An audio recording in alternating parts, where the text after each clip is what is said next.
I will get back to the nerdy and adventuresome stuff, but today is not that day.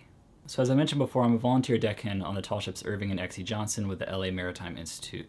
When you're walking around with any of the deckhands, you'll often notice that they've got a rig on them.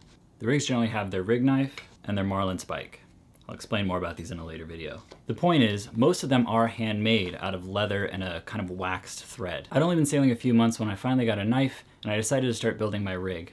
My friend Styles was there and he decided that he was gonna help me learn how to build a rig, and I used his marlin spike to model for the space for my future marlin spike. Styles was the one and really helped me out showing how to build the rig and make it fit for my knife, and we used his spike as a model for my future spike. So the day I was working on this was Styles' last day with LA Maritime, so we were having a little send-off party for him.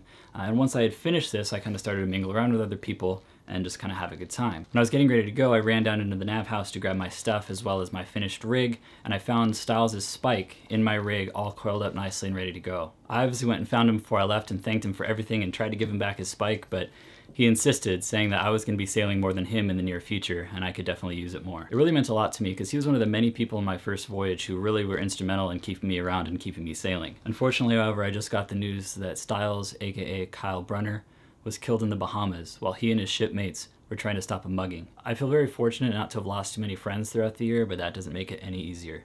You'll be missed, bud. See ya.